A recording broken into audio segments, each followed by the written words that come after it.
అందరికీ నమస్కారం. My dear brothers and sisters of youth party of India, మీ అందరికీ నా హృదయపూర్వక అభినందనలు. బ్రదర్స్, గత 2 రోజుల నుంచి ఒక 2-3 పోస్టులు పెట్టడం జరిగింది సినిమా వాళ్ళ గురించి, సినిమా యాక్టర్ల గురించి.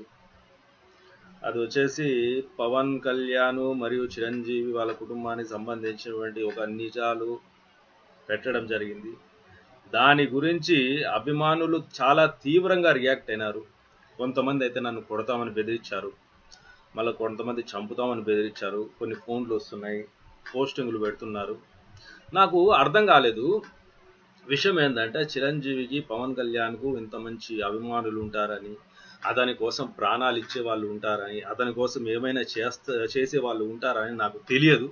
ఎంత అభిమానం ఉందని నాకు అస్సలు తెలియదు.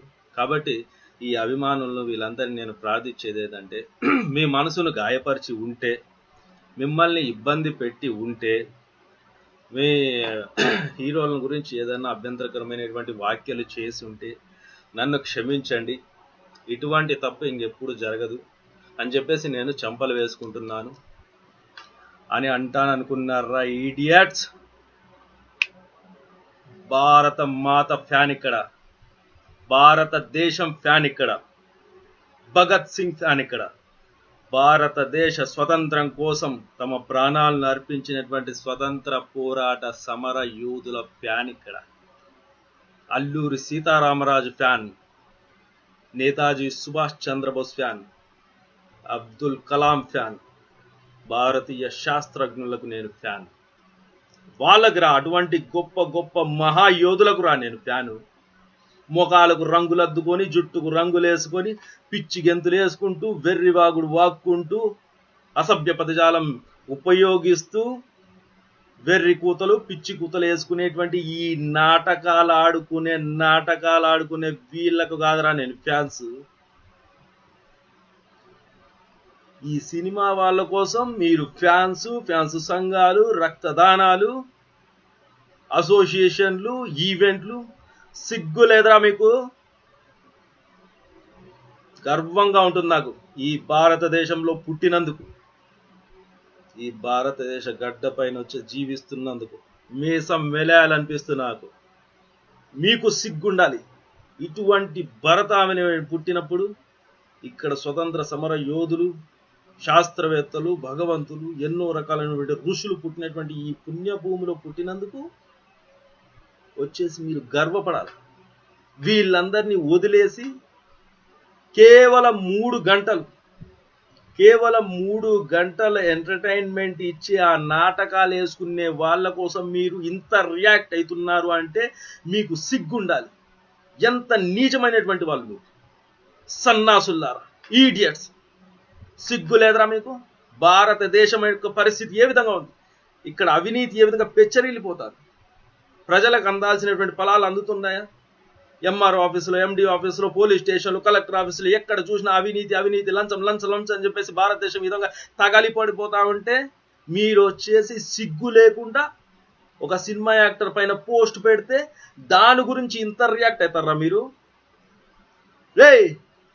మీరు రియాక్ట్ అయిన దాంట్లో ఒక 10% ఈ భారతదేశం కోసం, మన సమాజం కోసం, మన సమాజం యొక్క అభ్యున్నతి కోసం మీరు వినియోగించి ఉంటే, మీ హీరోలను అభిమానించే దాంట్లో 10%, ఈ దేశం ఇప్పటికీ నెంబర్ 1 అయిపోయి ఉంటుందిరా ఈడియట్స్.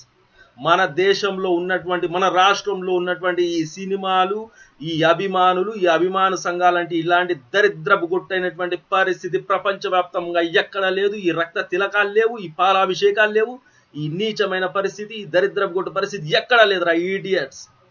మీరేంద్రా నాకు చెప్పేది?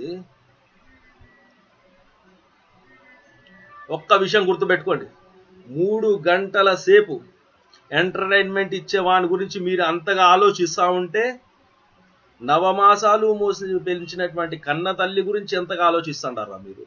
19 సంవత్సరాలు పెరిగి పెద్ద అయ్యే వరకు తండ్రి తీసుకునేటువంటి బాధ్యత, ఆ తండ్రిని వచ్చేసి చదువు గురించి కానీ, బట్టల గురించి కానీ, తిండి గురించి కానీ, అతను తీసుకునేటువంటి ఆ శ్రద్ధను, అతను వినియోగించినటువంటి అతని యొక్క శ్రమను, దాన్ని గుర్తిస్తాండారా మీరు?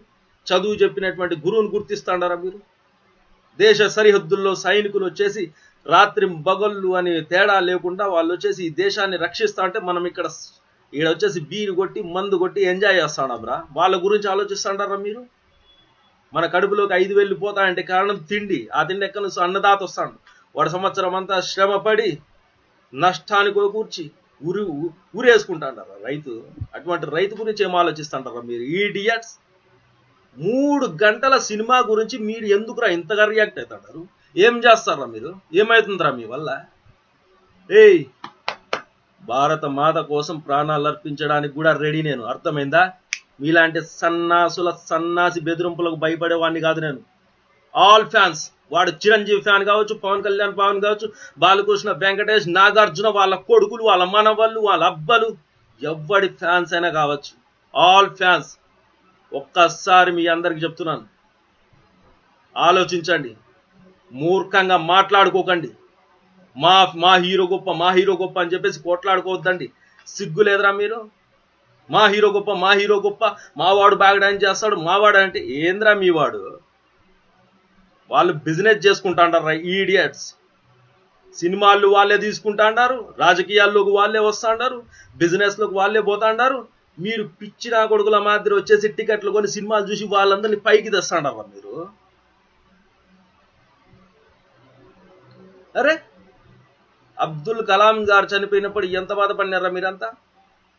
జాతీయ గీతం ఒకడన్నా సరిగా పాడగలుగుతాడా? వందే మాత్రం ఎవడు కరెక్ట్గా పాడగలుగుతాడు?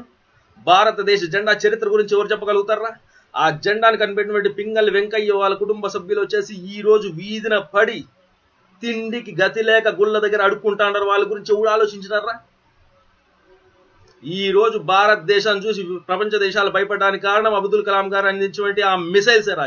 ఈడియట్స్, వెదవల్లారా. ఏమనుకుంటున్నారా మీరు?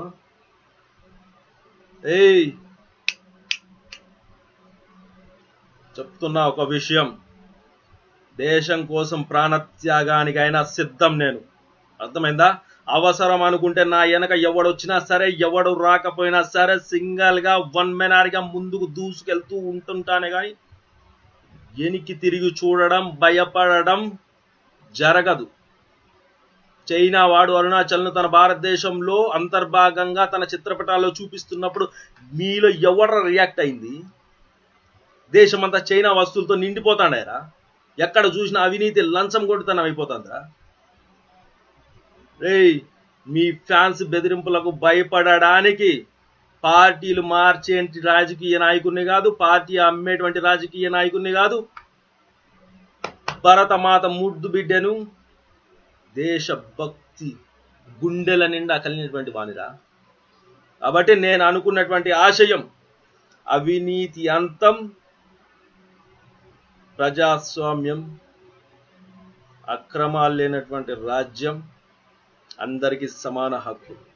అటువంటి సంకల్పం కోసం, అటువంటి లక్ష్యం కోసం అలు పెరిగినటువంటి పోరాటం నిరంతరంగా చేస్తూనే ఉంటాం. కానీ వెనుకకు తిరిగి చూసుకోం. ఇంకోసారి ఎవడే కానీ అనవసరమైనటువంటి ప్రేలాపనలకు పోయి అనవసరమైన పోస్టింగులు పెట్టినట్టు తెలిసిందో, నా గురించి తెలుసుకోవాలి అనుకుంటే Pileru Sanjay Gandhi degree college, SGDC under SV university, Chittoor district Pileru, ఆడికి పోయి అడగండి. నా అడ్రస్ వలసపల్లి, ఎర్రవారిపాలెం మండలం, Chittoor district. Presently I'm in Delhi. నా నెంబర్ దీంట్లోనే ఉంది, చూసుకోండి. Any time anyone can call me. ఎవడైనా ఎప్పుడైనా ఎక్కడికైనా రావచ్చు, దమ్మున్నోడు. జై హింద్, వందే మాతరం.